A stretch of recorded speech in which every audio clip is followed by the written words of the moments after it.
उत्तर भारत में air quality index काफ़ी बुरी स्थिति में है। रोज प्रदूषण बढ़ रहा है। प्रदूषण बढ़ने के कारण बहुत सारे लोग जान रहे हैं कि प्रदूषण क्यों बढ़ रहा है, और प्रदूषण बढ़ने के साथ बढ़ती हैं बीमारियां। ऐसी ऐसी बीमारियां होती हैं जो मरीज को समझ नहीं आता है कि वायु प्रदूषण से घुटने में दर्द कैसे हो सकता है। अस्थमा तो समझ में आता है, लेकिन और भी समस्याएं धीरे धीरे बढ़ रही हैं। अभी हम बात करने के लिए मौजूद हैं गोरखपुर के सीएमओ डॉक्टर आशुतोष दुबे जी के साथ। हम उनसे जानना चाहेंगे कि अभी इस वायु प्रदूषण से और बदलते वायुमंडल से क्या क्या समस्याएं मरीजों को हो रही है, विस्तार से बताएं। देखें, बदलता मौसम, बदलते लोग अत्यंत खतरनाक होते हैं। इनसे हमेशा बच कर के रहना चाहिए। सेम सिद्धांत जो है प्रकृति के साथ भी लागू है। जैसा कि आजकल हम लोग जानते हैं कि गर्मी खत्म हो गई, ठंड आना शुरू हो गया है। इसकी वजह से वातावरण में नमी हो जाती है, और इस नमी के कारण जितने भी प्रदूषित कण होते हैं वो भारी हो जाते हैं और वो हमारे रिस्पिरेबल जोन में हो जाते हैं। इस कारण से वातावरण हमारा प्रदूषित हो जाता है। इसके अलावा यह समय मुफीद समय होता है कृषि किसानी के लिए और साथ में निर्माण के लिए। इसके कारण जो है तमाम तरह के कृषि से जो पोल्यूशन होते हैं, गेहूं कटने के बाद उनकी पुसाई होती है, उनकी थ्रेशिंग होती है, कुछ लोग पराली जलाने का भी काम करते हैं।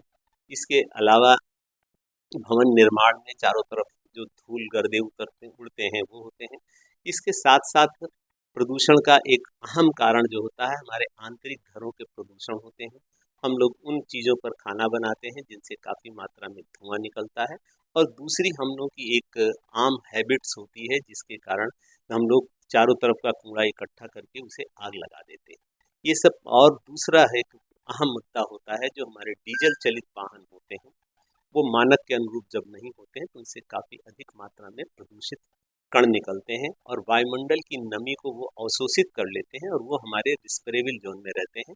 इसलिए अगर आप ये देखें कि इस मौसम में अगर आप सफ़ेद वस्त्र पहन करके बाहर निकलते हैं तो उस पर काफ़ी धब्बे पड़ जाते हैं। इसकी वजह से शरीर, जो हमारा प्रकृति का वातावरण का मंडल होता है, उसका जो है संतुलन बिगड़ जाता है।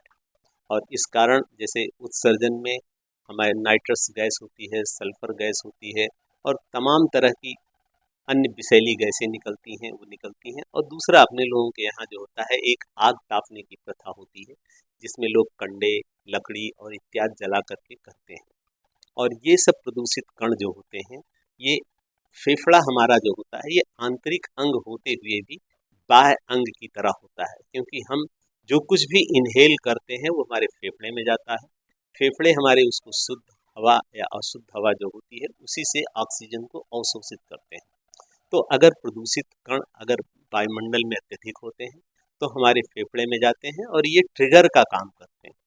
इसकी वजह से हमारी श्वसन नलियाँ जो होती हैं वो संकुचित हो जाती हैं, और संकुचन के साथ ही हमारे सांस फूलने की दिक्कत होती है।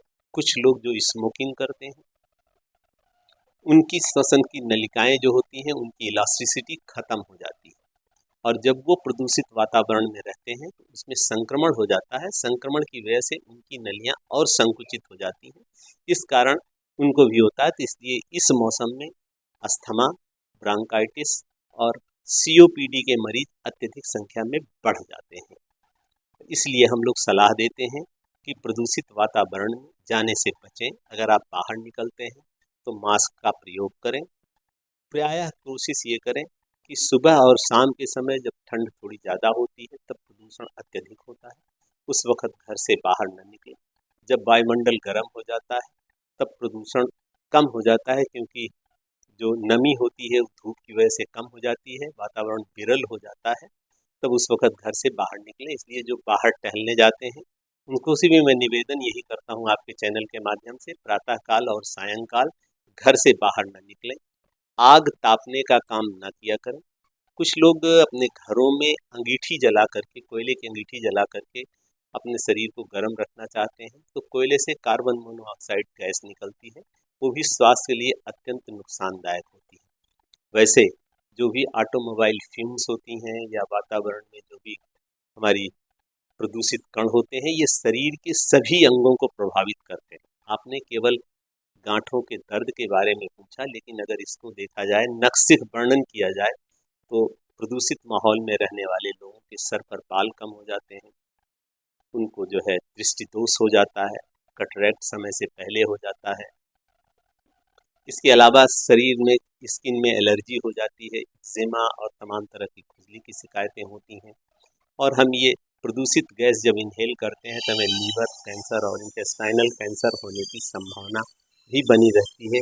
गुर्दे खराब हो जाते हैं, फेफड़े में हमारे कैंसर होने की संभावना रहती है, अस्थमा, ब्रांकाइटिस और COPD की भी तकलीफें होती हैं। इन सब चीज़ों के अलावा जो है गर्भवती महिलाओं में पहले गर्भ गिरने की संभावना होती है। युवा वर्ग के लोगों में बांझपन की शिकायत अत्यधिक होती है और खास करके हमारे जितने भी जॉइंट्स होते हैं प्रदूषण की वजह से इनका ब्लड सर्कुलेशन कम हो जाता है। ठंडक में ये उसमें एक सुपर एडेड वर्क काम करता है, उसमें जो है सर्कुलेशन जब कम होगा तो वहाँ उस आर्गन में ऑक्सीजन की कमी हो जाती है और इस्कीमिया की वजह से पेन होता है। इसके साथ साथ बहुत सारी अन्य बीमारियां और भी होती हैं जो हमें प्रदूषित वातावरण में रहने के साथ साथ होती हैं। इसलिए यह मौसम अत्यंत घातक होता है। सब लोग स्वस्थ रहने का मूल मंत्र यही है कि अगर आप अस्थमा के पेशेंट हैं या आर्थराइटिस के पेशेंट हैं तो अपनी औषधियां समय समय पर लेते रहें, चिकित्सक के नित्य संपर्क में रहें और इसके साथ साथ कोशिश ये करें कि वातावरण प्रदूषित न होने पाए, जितना अधिक से अधिक आप योगदान करें। अगर आप झाड़ू लगा रहे हैं तो पहले पानी का छिड़काव करके झाड़ू लगाइए। अगर आपके घर में कोई खाना बन रहा है जिसमें तमाम तरह की फ्यूम्स निकलती हैं, मसाले छौंके भुने जाते हैं, अगरबत्ती और हवन होते हैं, ये धुएं भी आपको नुकसान करते हैं। अगर आप सांस के मरीज हैं तो ऐसे समय में घर से बाहर रहिए, पूरी बाह का पूरा कपड़ा पहनिए, अपने शरीर को गर्म रखिए और सुबह शाम टहलने से बचिए। पर्याप्त मात्रा में पानी पिएं, मौसमी फल और साग सब्जियों का प्रयोग करें और अपने चिकित्सक के संपर्क में रहें। आप सुखी और स्वस्थ रहें। अभी आप सुन रहे थे गोरखपुर कृषि में डॉक्टर आशुतोष दुबे जी से। उन्होंने विस्तार से बताया कि कैसे इस जाड़े के मौसम में जो मरीज अस्थमा के हैं या अन्य मरीज जो इससे रिलेटेड है, जिससे वायु प्रदूषण से जो संबंधित रोग है जो आगे बढ़ सकता है, आगे पनप सकता है, इस रोगों से बचने के लिए बाहर ना जाए और अनेक सलाह इन्होंने दिया। आपको बहुत बहुत धन्यवाद हमारे चैनल में आने के लिए। बहुत बहुत धन्यवाद।